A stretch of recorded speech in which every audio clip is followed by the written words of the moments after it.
Hello and welcome back. To the In Your Mind podcast. So this episode, I was thinking we could kind of do a little... Well, I listened to this podcast of Andrew Huberman and Martha Beck. Dr. Martha Beck, sorry, excuse me. Was in the Dr. Andrew Huberman as well. Well, yes, but he doesn't really use it in his title, but like she does. Why is that? Don't know. That's weird. Anyway. Moving on. Yeah, so apparently I was listening to this podcast and Andrew Huberman, I don't know, for some reason I feel like I have to say his whole name every single time. Hubie. Hubie was saying that he owes like all of his success to Martha. And because of her books, he thinks it's why he's like started his podcast and why he's on the journey that he is on currently. So it was a really interesting conversation and something very different. It wasn't like protocols or like, I don't know, it was more just talking about kind of what we talk about, like the self, philosophy, ways to approach things like logic, like all the different parts that makes us human, like all of that. It was just so interesting to hear him talking about that with a woman that like knew so much. And I think there's a difference between like knowing and feeling stuff, and then like there's another thing to be able to express it so well and so like eloquently. And she was really good at like just framing things in like an easy, understanding way that made like lots of sense, and that I was continually nodding and like, yes. So I was thinking I would just share some of the little audio clips of some of the little fragments that I thought was really profound that might spark a conversation between us. And I would like to know your thoughts on it. And then we can have a little discussion about it. So I started following what made my body relax, because my whole body, as I said a few minutes ago, is far more sophisticated, has spent far more time being tinkered with by evolution than my human ability to think in language.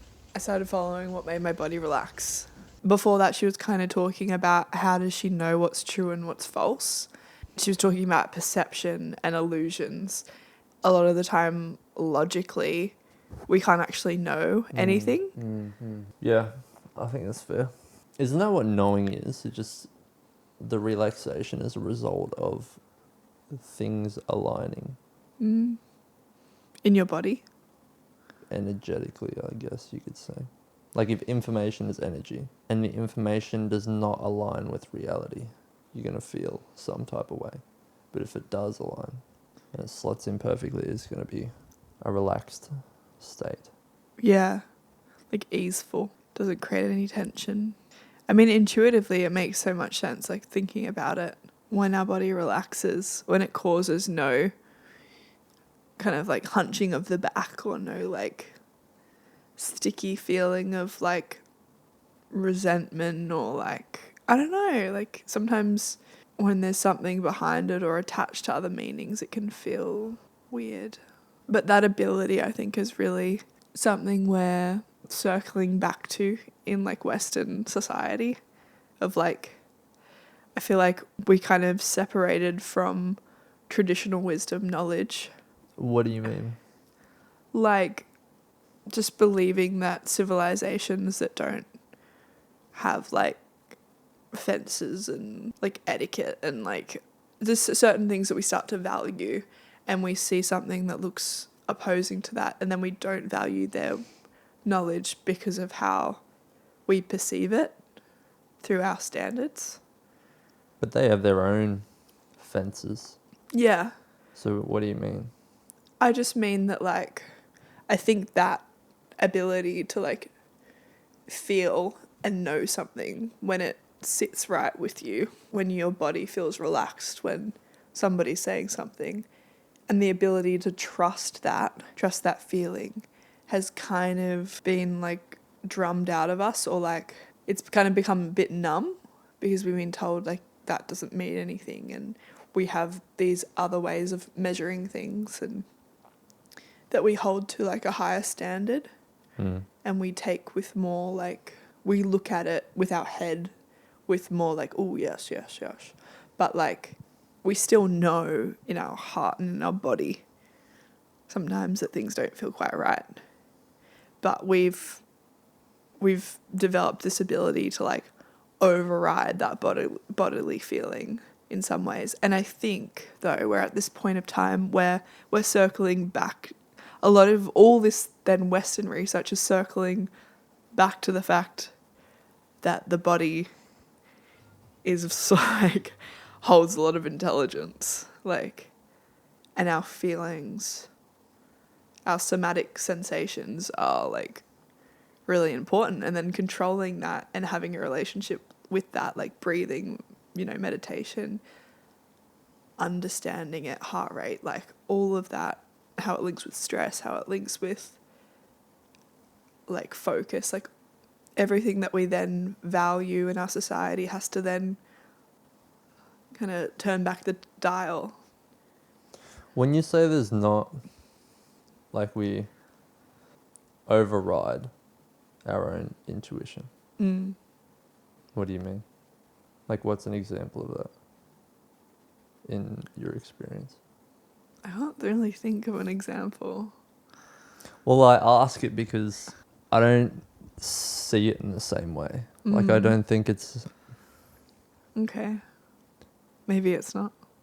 I just see it as like I don't think anyone overrides what they think. Like I think people believe what they think, but when there's that irresolution, if that's even a word, or that icky feeling or whatever, they don't hold enough space or enough time to actually get to the solution or what they actually believe. Because now there's a surplus and easy convenience of finding other people's opinions or quick dopamine that we just go straight to that and we don't even take time to consider what we actually think. So I don't think it's, for me at least, I don't know about most people, but I don't think it's overriding our what we think is right. It's avoiding the areas where we don't know what's right. Yeah. I think definitely I feel that thing about like not taking the time to understand it. I really feel that. I think that's kind of more, it's like not giving it the energy because of preconceived things of like, maybe it's not preconceived things, but just not valuing it, not trusting it, not giving it worth, not giving it time. Like that's or feeling kind of the like same there's thing. something wrong with you if there's something that doesn't feel right. Do you think? Yeah. I feel like there's something you're not saying. I'm just slightly confused about it and like how to best interpret it. What are you thinking? That intuition's a feeling that we all feel. Knowingness within our body is a thing that we all feel as well, but some pay more attention to it and give it more time than others. And I feel that, I think a lot of it's just like social pressure actually. Like when I'm not voicing my knowing, like the knowingness in the body, and I'm saying something that I don't feel that goes against it, or I'm not saying anything, it feels like Martha kind of explained it like a gear, like you're not going into gear properly. Like that's like that feeling where it's not switching in, you're like going at a pace, but you don't feel it, you're not in it properly. Well, you're just resisting Resistance, yeah. the pressure, yeah. For sure. And I feel that for sure. But I think I'm just thinking about when I say it, I don't say it because I feel scared of social pressure and then like anxious about how it's going to be received because it's my knowingness and that feels more sacred in a way. But then I feel like when I do express it, I can't think of a time where that's ever really, if it's truly coming from that place, I don't know if it's ever really, I guess it's just the way that in which you bring it up and you say it. But some environments feel more comfortable to do that than others. Yeah. Yeah, and I think it's when it slightly goes against like a mass idea, or like, for example, in a uni class, and where you can tell somebody's position or political position, and then you're thinking, oh shit, like I don't want to like go against that, but I'm also curious because there's something here that doesn't feel right about that, but I'm not sure what, and I want to explore it, but I don't want to come off as if I'm trying to attack you. Because sometimes when I express it, maybe it's not fully understood why I'm bringing it up, and it's maybe I just need to do a better explanation, be better at explaining that I'm not coming for them. I'm just trying to understand this feeling inside me. Yeah. Yeah, I think we've really been taught that, like, I guess fundamentally, it comes down to thinking you are your beliefs. And if you question anyone's beliefs, then you're attacking them. Yeah. Like, we can't have a conversation about it. Which is like so limiting. Yeah. Yeah. It doesn't expand our views. It like limits us, confines us more. That's how it feels. Yeah. Yeah. But I guess, like, it's really only a small margin of people who aren't willing. And even in those people, it would only be a certain select few topics. Like, Yeah. I feel like politics is a big one these days. That people really identify with a particular party or a particular person. And then if you bring up, it's like a name can cause so much. Yeah. Like, you say strife. Donald Trump and everyone gets offended. Yeah. And you don't... You can't speak about it. Yeah. Yeah. And not saying that then I feel like I have to like instantly I feel like I have to justify Like, you a say his position. word and all of a sudden you feel like you've done the wrong thing. Yeah. Like, it's so stupid. Yeah. You feel like you can't have a discussion about people in like a way of like, okay, let's consider where is he coming from? You know, like And where did that come this from? narrative Yeah.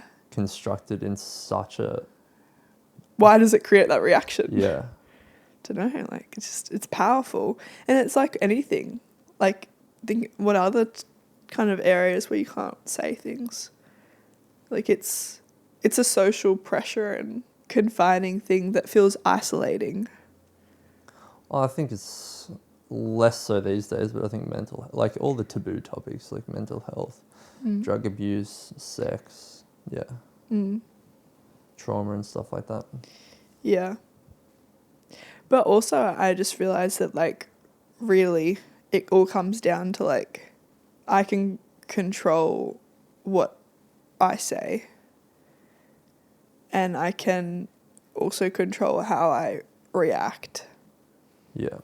So if I want to have a discussion about it, I could try and be very thoughtful and compassionate and open, and coming from that lens, I feel like that's felt.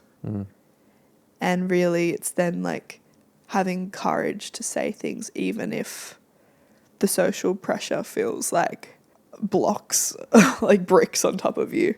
Like and then I think it just have more and more so enabling yourself to confront that brings more ease, more practice. Yeah.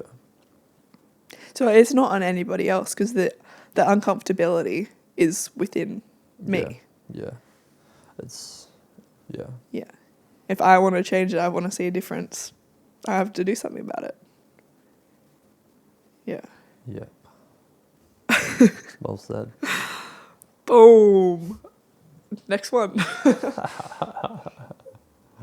The idea that thought and emotion at one location can impact thought and location at another one is that Magneto-reception has been published in the journal Science. Yeah. So I'm lost.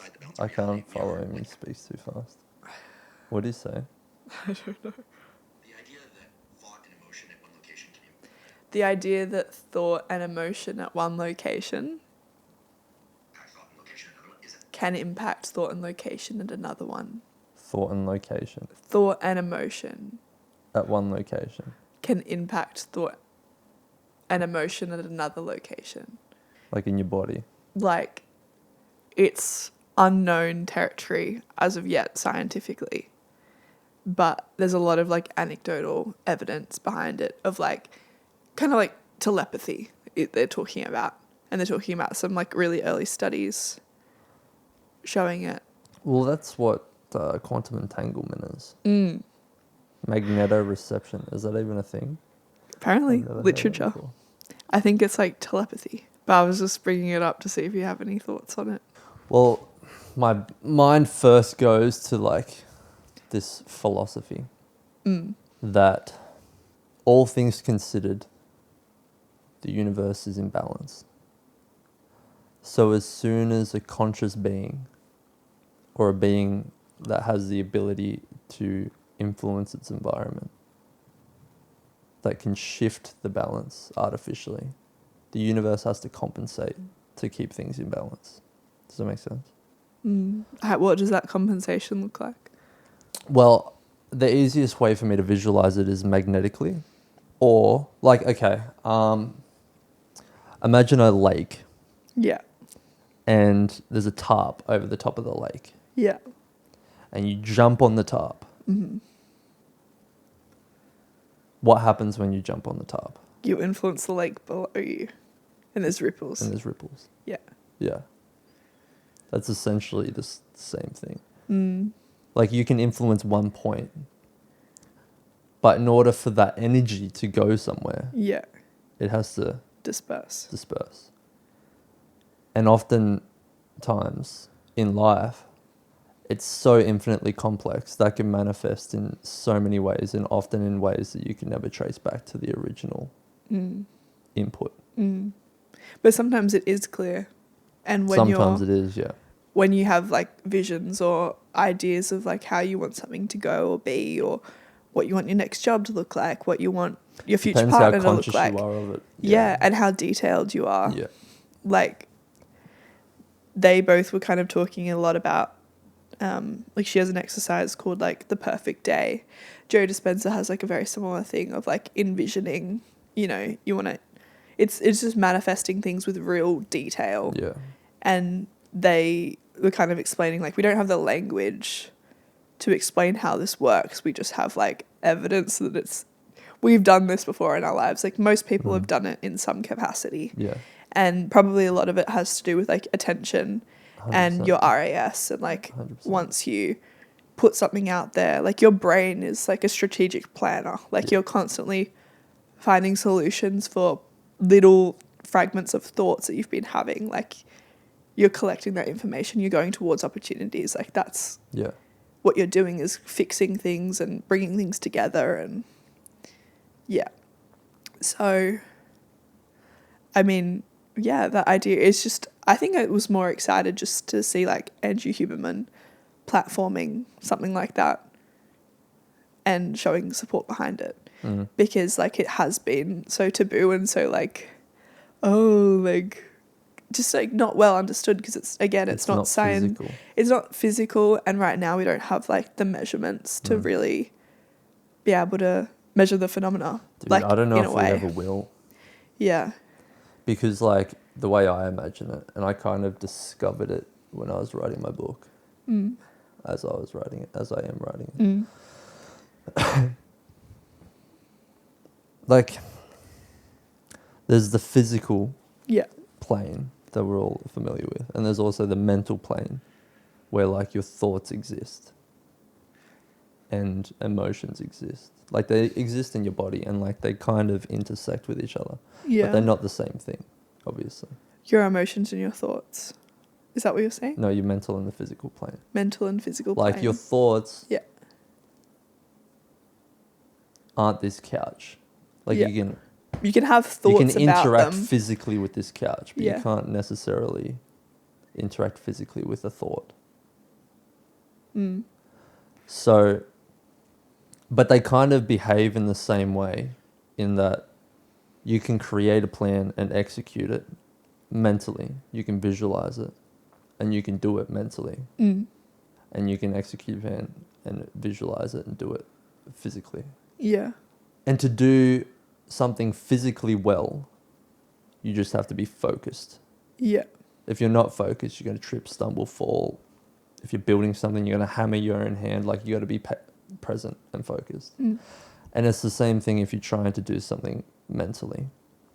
Like, if you're trying to imagine what your dream partner would be, and they look this way, and then you hit some sort of like, I'm not sure what I would want in this area, and it derails you. Well, you've only got half a plan. Yeah. So when you go out into the world and you start trying to put that plan into action, you're not going to get the result.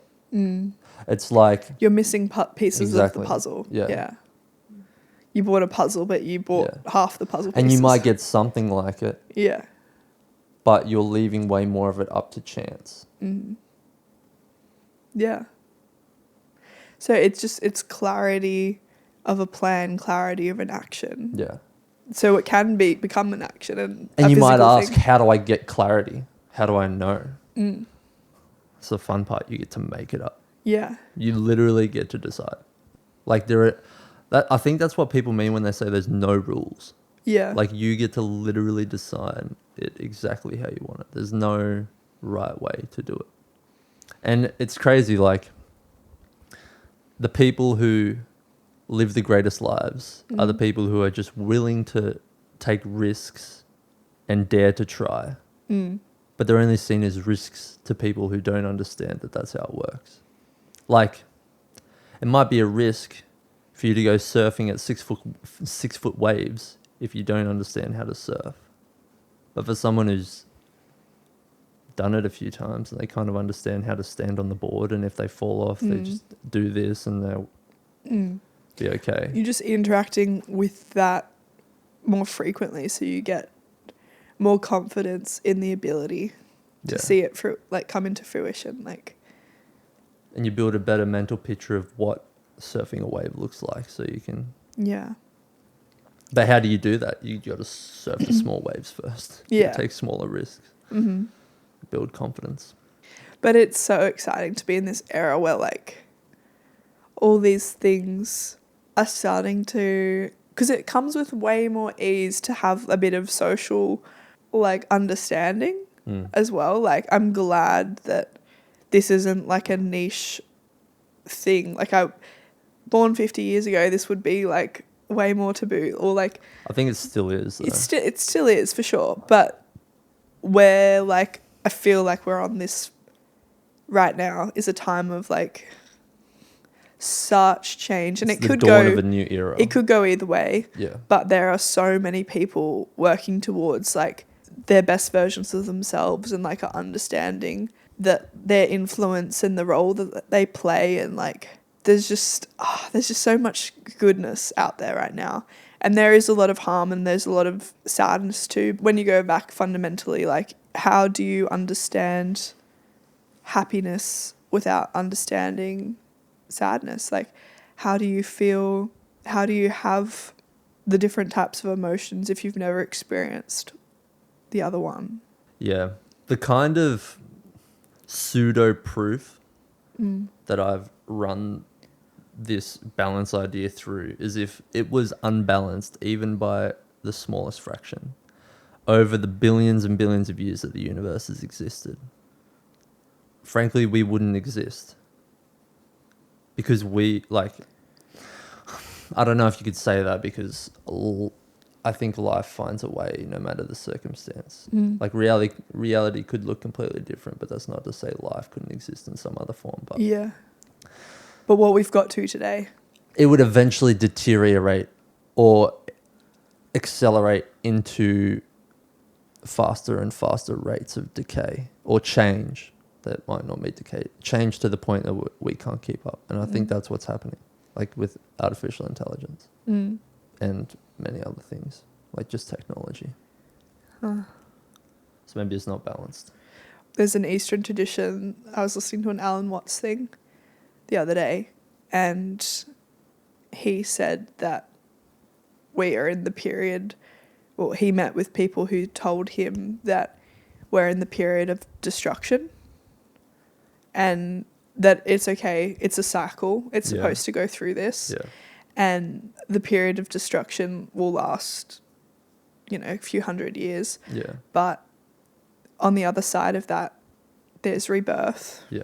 And there's growth. And it's a cycle, life, death, Yeah. rebirth. And that can look really, really tiny. You could look at that cycle through, what's a tiny example of that? Just a plant, like a plant's life cycle. Yeah. And then you can zoom out and see the forest as a whole ecosystem, its life cycle, Yeah. and how that plays into it. So everything has, like, there's order and there's like chaos. It's that dichotomy. There's zeros and there's ones. It's the same thing. The I Ching, there's like zeros and ones. That's what the binary code was based off. There's all these like synchronicities within how structures are formed and made. And it's a lot of our universe is like, and reality and physical reality is very coded. And Well, it's all on a spectrum. That's why the book's called Dichotomy of Life. it is all on a spectrum, but that's the physical plane. And then like, obviously the mental is more abstract because it's fluid and it's elusive and you I can't still quite think it's on a dichotomy though. grasp it. Yeah, but it still has the same rules, I think. Right. Yeah. Yeah, but it's like more elusive to understand. Maybe. I find it sometimes tough because you can't quite grab it sometimes. Sometimes it feels really stable, other times it feels... These cycles, these macro cycles of birth and destruction. Like, I think we're definitely on the verge of massive change, whether it's in the positive or the negative direction. But I don't think people should be afraid of that. Because even if everything descends into destruction, that doesn't mean Life your ceases life to exist. Yeah. Because, like, the simple example of like the stock market, when the stock market crashes, change in any direction is an opportunity. And because it's relative, you can profit or loss from either direction, from either change. I think it's just important to know that it's possible, because like it's really easy to panic and go, everything's over. Everyone's going to die. Yeah. Well, When it could happen. Yeah. But the odds are, like, you want to kind of prepare for the best. Because, like, if you die, you die. There's not much you can do. Yeah. But if you live and you lived like you were going to die, Yeah. then you're like, oh, well, fuck. I'm at Yeah. the bottom of the totem pole now. Yeah. And I think on the cycles of destruction, because that phenomenon exists, people just give up. There's even more opportunity on the downswings for people who Didn't have much to begin with, because everyone's starting at... who are for the optimists, essentially. And I think that's how life continues, because it always selects the optimists. Up to this point, it's been the opposite. Physically, it rewards the pessimists, because if you're always on alert for threats, Yeah. you're going to be safe and you're going to be alive. To some extent, but then once you've gone Well, we're to sort of safety, we've you want to reach beyond safety. we've sort of graduated from physical threats Where the largest... that we can run away from. Yeah. The battles We're now, our own threat. the battles now are largely in your own head. Okay. A select few people are a threat to humanity, yes. The interesting position that we're in now is just that that threat could be catastrophic for absolutely everyone. Like, since the invention of the atom bomb. Yeah. Why are you looking at me like that? So I feel like you just got really dark. Went into this dark stuff. But like, if it happens, there's not much you can do. You know what I mean? Yeah. You just got to live like it won't. But also, I like to think quite extremely, like, in some way, because in some ways, like, I can control me and what I do. Yeah. And the thing, like, my reactions, my actions, my life's purpose, and all of that feeds me energy and gives me confidence and if I'm living within my authenticity and my integrity and staying aligned to this like true feelingness and like compassion for humanity, but also for just the larger earth as more generally, and then like creation even more generally. Like I feel like life will continue, cycles will continue, creation will continue, no matter how it looks. It might not look like how we look, it might not be how we present, but you know, the Ice Age came and it took away the woolly mammoths and Allegedly. yeah, like that's well, that but and then like something might come and it might take out humans, but I don't think that's the end of life. Yeah. And I think like again, it just all comes to cycles, and yes, we want a good future for our children and humanity, but there's only so much control that we have over that. Like we can control ourselves, we can control what we do, we can control how we act, we can control what we work towards, and then it kind of is like hands off to this larger picture at play. Like, so yeah. And maybe it means like I'm not attached to like enough to humanity, and maybe that's a flaw, but I don't know, like I want my, maybe not, because I want to contribute to making humans feel as good as they can and feeling like they have control over their state, and just learning about more compassion and love and how you can cycle back to that within your own mind and your own world, and how you can control your actions and your destiny. And I will do that, and I will do that to the best of my ability, but that's all I can influence. Like I can influence what I can influence. After that, you know, let the world be. Well, I think you have to accept that to some degree, whether it's like the world may burn and that may be out of my control.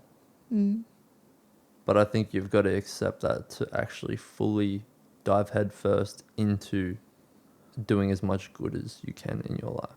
Like, I don't know if you can influence the world in a maximally positive way if you don't accept the fact that there's also a maximally negative outcome. That's possible. But then there's also just this thing of like, there's so much we don't know and we don't understand and we don't comprehend. So to stress about things that aren't really in our control and we don't know why they're fully playing out, and yeah, I don't know. It's just... Well, it'd be interesting to see as we...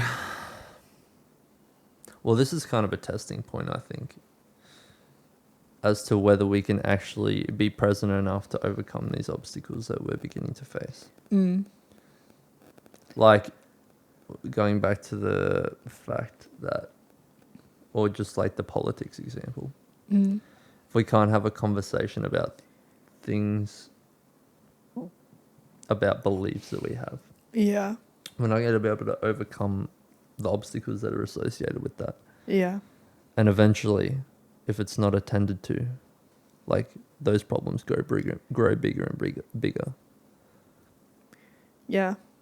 And then, like, if we can't, maybe that means give the opportunity for life for some other creation, some other species, some other, like, I don't know, maybe it sounds anti-humanist, like, at some point. No, but I think it's just reality. I think it's just, like, if we're on this trajectory of, like, best evolution course, if we can't figure out things that help our own survival, like up until a point, like obviously we're gonna strive like that. We're striving for that mission. Yeah. We're going there. We're going balls to the wall on it. But then there's this piece of it where it's like, that's our piece and that's our part. That's all we can do. Yeah.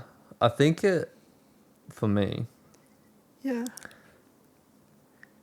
just thinking about, we kind of talked about this a while ago, like consciousness, or you could redefine that as life, what life is. Its existence necessitates growth. Like if consciousness is infinite, conservation of, that's not Newton's, but conservation of energy and momentum and stuff. If humans die, our consciousness or our life or whatever that is, our essence, the soul, it doesn't just disappear, it has to go somewhere. Yeah. Oh, you mean so energy can't ever be, it has to be transformed? Well, like you were What's that? saying, if humans one? die, right, that might be anti-human. Yeah. Like it might be. It might be antibody, but not That's really. only to the self, and the self doesn't actually exist. Yeah. We're all fragments of consciousness. Like we're all the same thing, essentially. And if we die as humans and reincarnate as something else, like we haven't lost anything. You don't actually lose anything. This form is unique in the sense that, as far as we know, there's nothing else that exists like it. And we have the unique ability to manipulate our environment in a way that we haven't seen. Yeah. And so For sure. we potentially do have the opportunity to swing the scales in our favor through being present and planning and knowing exactly what we want.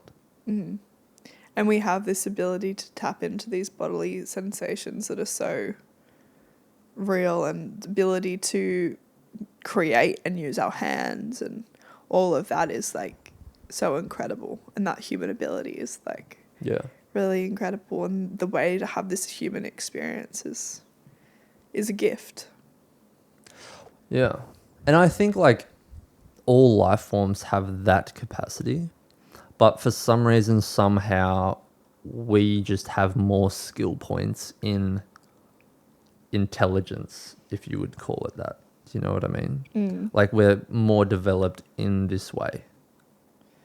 Like we have the most complex brain or whatever To impact our environment. We're constantly creating the experiences we want to see. Yeah. Like that's what we've got. Like we're not a bee. We're not we don't have this one route, it's not as confined. And it means our opportunity is so large. Like we can go to space, like all of that stuff. I have a question. Oh. How do you know the difference internally? How do you feel the difference between social conformity and there's a feeling that somebody's saying something and it causes a feeling of conflict within you because of what you've been told? So how do you know the difference between this feeling of social conformity, this feeling of or belief, so what you actually think versus what you've been told? Yes. This feeling of, because sometimes I can't get past, it feels like there's a block that I can't express or feel because somebody says something and it elicits a response within me that might feel like intuition in some capacity, or might feel like knowing. It might feel like knowing. Is it a good or a what feeling? It feels like resistance. Yeah. I guess it feels tight. It feels jarring. So what's the question? What's the difference? How do you know? How do you feel the difference between what you actually know and feel versus what has been told to you, and a feeling of oh, that's not true because Well, I I think know it's this just is the different. absence of resistance that I know. So would you not feel like you need to justify anything if you know it? Would that be part of it? Well, I think the catch there is, let's see if I can Yeah. rein this whole thought in. When you speak, or when someone speaks, Mm. you're abstracting from the actual concept, thought, reality, truth. So no matter how you word it, you're always missing something. Yeah. So there's always some level of resistance if you search for it. Like, you never actually get it right. You never actually reach perfection. But then what about those times where somebody's saying something and you're like, yes, yes. Are you just convinced? Are you just like you feel, but it's like this feeling that they know what you know. Like they're speaking from a place of Well, wholeness. they're speaking of something that is common in you. Right. It's just familiar. Yeah. Yeah. I sometimes feel unsure of those distinctions between like, am I having resistance here? Because I guess it all comes down to like it's a judgment and I'm hanging on to Yeah. I don't something think that it's connected to a belief within me that I can't fully unpack within. the goal is to have no resistance, Yeah. because it's impossible. Yeah. Easier said than done, but I think the goal should be the exploration of the resistance. Yeah. Well, that's the fun part. But I And can't always get to yeah. why it's there or how it could be, how to resolve it. Yeah. The reality is, at this point in time, we don't have infinite time or infinite energy. And we still have some threat to our physical existence. So we still have to tend to that Safety. for life, not to spiral into decay. Mm. Like it necessitates your ego, and your ego is the obstruction to that, essentially. Mm. Yeah. And I think that's probably why it's impossible to not have resistance, because as long as we're here, we're going to have ego. And as long as we have ego, there's going to be resistance. The first truth of Buddhism is always suffering. Yeah. So then the question becomes, what do you do instead? Yeah. But the suffering is always interesting. Yeah. Why it exists. And that can change your state from suffering from suffering to curiosity to once you're curious about it, you're accepting the suffering. It's acceptance of the suffering. And I think only through accepting your state you can relieve the suffering, which I'm really excited that like that's now becoming like acceptance and commitment therapy, except like that is a Western thing, which is just mindfulness of present moment and accepting the present is the present. It's so crazy. But Like, we had to circle. we've come so far away from reality that it's now a scientific find, like scientific breakthrough that, Acceptance is yeah. healing. Or just like, I saw the video on Instagram, and I think Amber talked about it when she was here. Yeah. Like, it's now going outside and putting your feet on the earth is called grounding. Yeah. And just sitting in silence is called meditation. Yeah. Since when has Yeah. human nature become novel? It's crazy. Mm. But I think that's always going to happen, because Yeah. we're always going to lose it along the way. Like, it's just a and then journey of need to come back to it. rediscovery, yeah. It's also through making something novel, it creates and spikes interest within the mass. Like even we're talking about children's toys and how why does we weren't just really saying why, we're just saying that a new toy or a novel toy, a toy that isn't familiar, creates more quality playtime and length of time within a child. It's the same kind of thing. It's like things that are novel creates more interest. That's crazy. But really, there's no new, if we don't think that there's any new creation is just abstracting on the things that we've already had and new combinations of the thing. Yeah.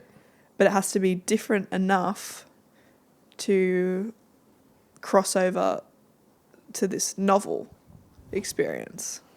The rediscovery of that just then kind of solved a problem that I'd forgotten that was the answer to. Does that make sense? Yeah. Like, Yeah. when I go through periods of not enjoying making music or not being excited to do it, Yeah. it's because I'm struggling to figure out how to make the process novel. Like, I kind of just resort to what I've always done, the same structure and process, the same sounds. Like, there's this popular thing, I don't know what you would call it, in music production, that buying new plugins and new sounds can feel like the answer to that problem. Because in some capacity it does, but it's not the long-term fix, because you're going to always have to buy new plugins to scratch it.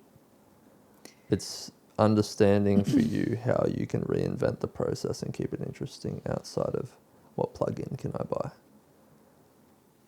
or what drug can I take, Yeah. or What can I buy next? Yeah. What else can I consume? what Any addiction. what chocolate can I eat, what What house can I buy? What Yeah. car can I have? what person can I have sex with. Yeah. Yeah. These things excite us so much and like drive us. Yeah. Because we're just fixated on the novel, but once it's not novel anymore, the excitement and the well-being spike or the happiness spike drops off. That's also why, like, after you hit a certain point, money doesn't make you happier. Like, it doesn't. You're gonna be able to buy. It's trying to use the same solution. Yeah. Over and over again. It's true. And one of the biggest things in science is gratitude. If you are aware of your... Man, that's crazy. Yeah. Go ahead.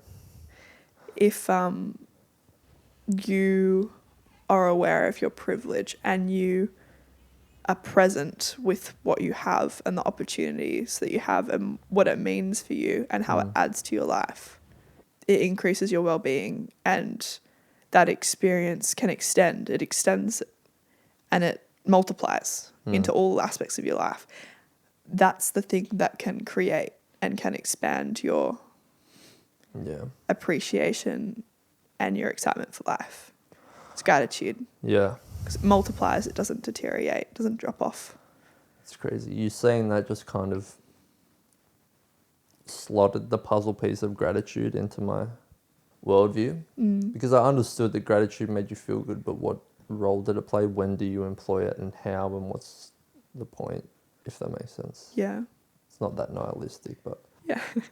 in order to reinvent a process and find an actual solution, well, not an actual solution, but to build a framework to continually reinvent a solution to new problems, you first have to figure out the essence of what you actually like.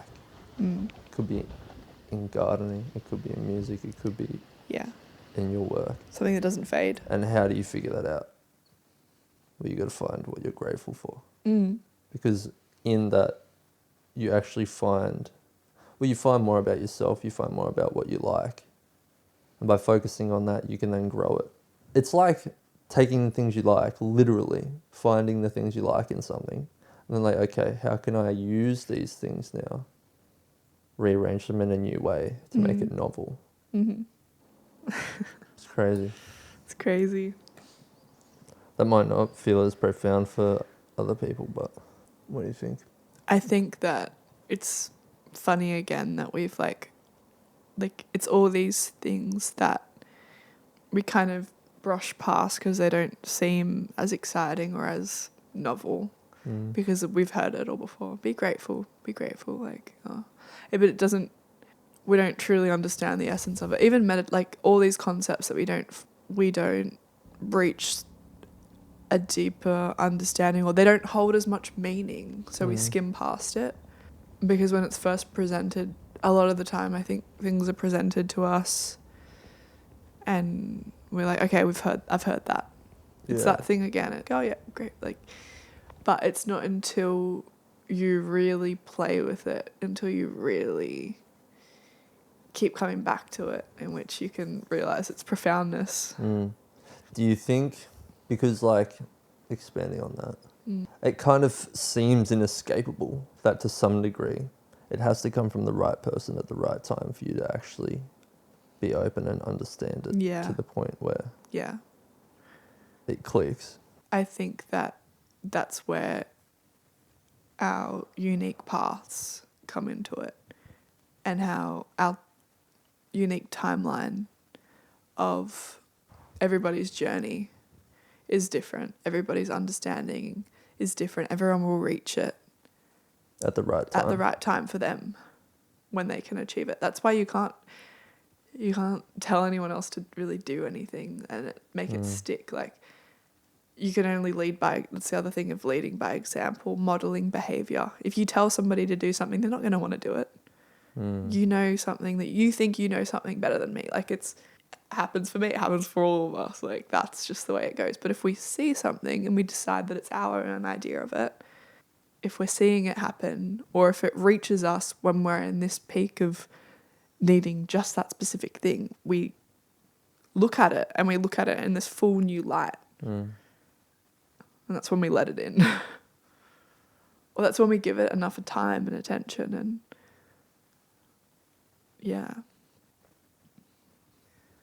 this might seem unrelated, but it just made me think of what social media's role should be then. I think social media, for me, its role should be to kind of alley-oop. What does that mean? Like, it's a term in basketball where you throw the ball. I'm not a basketball expert, so this might be wrong, but you throw the ball up onto the backboard for you to jump up and slam dunk it. I think social media should be used as a tool to alley-oop future present experiences. Can you explain that? So more. You need to leverage it for future opportunity. It shouldn't be your life. Does that make sense? Like, for example, you use it to make connections with people. Yeah. You can use it to monetize something that you have and to get it in front of people and to solve problems for people you wouldn't be able to otherwise reach. Use it as a leverage, as a tool. Yeah. And I feel like, myself included, like, people know it's a tool, but they don't know what it's for.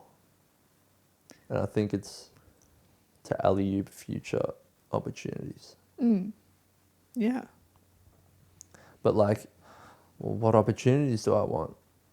What are you grateful for? What holds meaning to you? Exactly. Yeah. Same thing. What's purpose? Same thing. I think what are you grateful for is a good question because it's very practical. Yeah. It has so many deeper applications, but what are you grateful for? Yeah. You can look and find gratitude in the smallest of things, like. Yeah. Yeah. That's hectic. That's bananas. And it's such a quick way to, like, change your state. Yeah. Change your frequency, and accept the present moment. It's so tangible, and because you're relating to what's directly in front of your environment. Bro, we should do in your mind seminars. That's crazy. It's true though. Well, it's just also being curious. It's the same thing. It's like right now I'm like, oh, that's so cool how like this leaf is structured. Yeah, it can just hold itself. Before. Like, that is just so cool. Like, nature is crazy. Like, it's so like rigid. Yeah. In a way. Like. And like so much intelligence it holds just within its one leaf of DNA. Like, how it's just being able to create that is so incredible. And in a way, it's brave. This probably will sound quite crazy. It's brave because it's committed, okay, this is the leaf shape that's going to work. This branch is going to go here because it's best. Like, it doesn't know that. It's inherently a risk. I think it does. It might not be able to see that it's growing towards a spinning fan blade, you know what I mean? As a terrible example. Yeah. But I think it registers wind. Plants register wind. And it registers sunlight. It knows where the soil is stable and where the roots are. You know what's crazy? It knows That's that. like... It does know where to grow. That's It like knows exactly where to be. the ultimate presence. Yeah. Because it's fully tapped into time, position, It has to be. its environment. For its survival. And we've lost... departed from that because we're so smart now. We have big brains. Because we have other things to like calculate that for us. You know, it doesn't matter anymore. It's crazy. Palm that off. That's fine. Don't need my presents. What's that for? Yeah. Yeah. But then I think as well, like so much of creation of what we see today, like the physical, what we've manifested here, like walls and a couch and all that, like has come from inspiration through the natural world. Oh, yeah, for sure. Yeah. So like so much can come from just appreciating that. Yeah.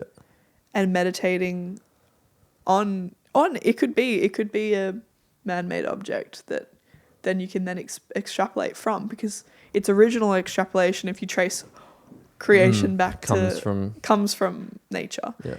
I was thinking about like they talk about like reinventing the wheel, but someone invented like something that was semi-close to the wheel for that person to invent the wheel. You know what I mean? Like they would have invented like rolling, like they would roll things on its side to roll. They're extrapolating from things.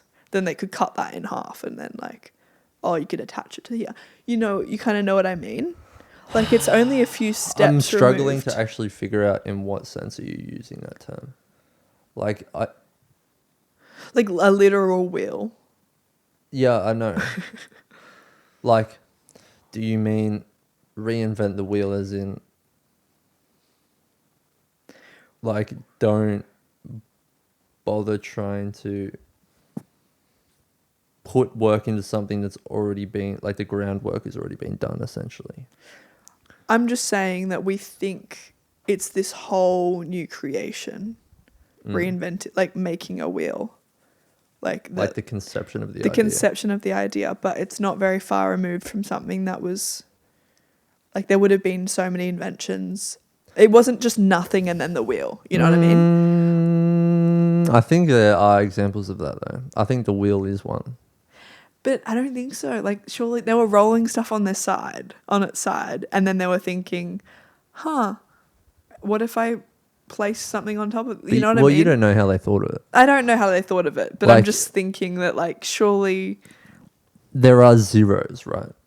Yeah. Like I'm probably gonna have to give some context. Brian Johnson. Yeah. His whole philosophy is don't die, and he's pairing with intelligence, artificial intelligence, for it to build an algorithm to tell you exactly what your body needs so you can live forever.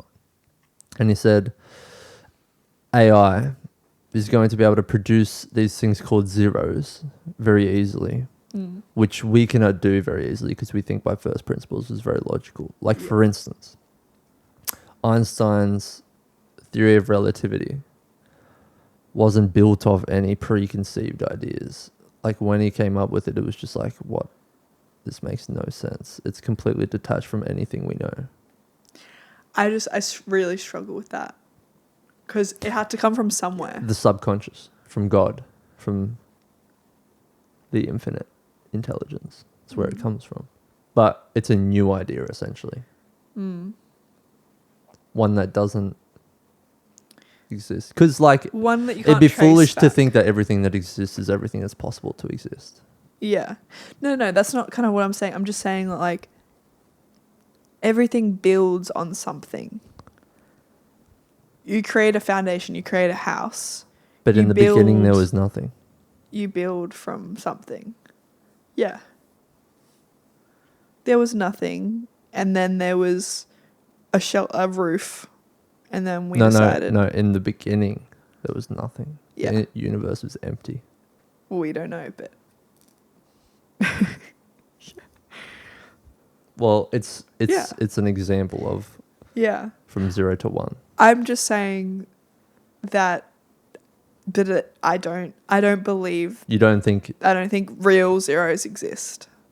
And that's just going to be my difference with you. But And how that's could okay. anything That's all right. exist? Because it came from somewhere. But where did There was that come always from? life There was always life. in some capacity. There was always energy. So energy. there's Like never this- been a start. So you don't believe in the Big Bang. I think there was something before the Big Bang.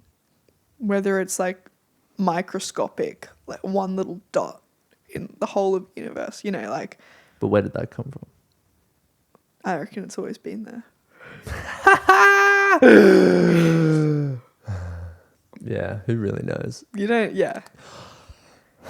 And I I think do think everything there are- builds on that. It's kind of an impossible conversation. to Yeah, be it honest. is. That's what I'm saying. Like you can hold that belief where you believe there was nothing and then there was one thing. And I can hold a belief where I believe that there's always been something. No, I'm saying you can't hold either belief. Well, you can't with actual known fact. That's what we don't that's know. what I'm saying. But I can. But I'm going to choose to believe that there's always something because it makes sense for me. But how can you if you know? Because I feel like this is what I mean. Even if there's not a little speck, there's something brewing in the air. There's some known. It might not. It's just like a sense. There's some like feeling. Might not even be physical. It might be. There's something. There's always something. So you believe in destiny then? Like there's Kind some of. predetermined. I feel like it's really hard. I don't know. Well, I'm not like asking Yeah, you for I the don't right know. answer. I'm thinking about what you actually think. Like why you think that. Yeah. I think part of it is because I like to believe that there's kind of like this creator or energy that holds everything, that sees everything, that witnesses everything. And it's kind of, it might not have a plan, but it sees it. Mm. There's I this guess space in which it sees all. Yeah. Yeah. I think that I'm talking about the same thing when I say like when there was nothing and then there was something. Like there was nothing in the physical plane. Yeah. But then I feel like, Like I think God created this existence. This dimension. yeah. And when you say God, you also don't I think you need to kind of say how you see God. Well, Like, I what is use God? God because I think that paints a pretty accurate picture for most people to understand the essence of what I'm talking about. Can you explain it a little bit in your idea? Like God, consciousness, infinite intelligence, Mm-hmm. soul, life, essence, like you could substitute. Okay. Yeah. I think it's just it's helpful for me to not see you in like a reductionist view by you even mentioning all those other components. I think is helpful. Because I'm But seeing don't you that get the gist? I get the gist, but I also know previous to like maybe 2 years ago, when someone said God, I just thought man in the sky. Like that's literally how I viewed as like man in, like it was quite reductionistic. And it had a lot of connotations with it. That's why a lot of people don't use the term God and they use the term universe. Or Well, I feel like the reason something. I use it like that yeah. is to think, does he think man in the sky? And that would provoke more questioning, and I think that'll lead them down a journey of actual discovering what they think God is. Okay. Because like, for the people who just say, oh, he thinks there's a man in the sky and discredits everything I say, Yeah. whatever. Yeah. Like, I probably wasn't going to convince you of anything anyway. Yeah. And for the people who go, that doesn't really make sense. Mm. What does that actually mean? Yeah. Like, Are curious about it. That's who I'm really talking to. I like that. Mm. And I like that you clarified that. It's cute. Yeah. Because, like, if you're going to discount someone based upon their religious beliefs, like, that's silly, it seems to me. Yeah. It's like their political beliefs or their anything. It's like it's a straw man argument. It's a figure. Yeah. It's one thing. Mm. How bizarre. How bizarre. How bizarre. Well, I think I need to get ready. And I need to leave, unfortunately. But I have many more aspects to share and talk about. Where are you going? Babysitting. Well, I've got to make lunch, and then I'm gonna babysit. Hope you guys have enjoyed, and see you in part 2. Bye. Bye. Thanks for listening. Thank you. Love you. Bye. Bye. Can you really love them? Yeah, they're me. Fair. You are me, therefore I love you. How bizarre. How bizarre.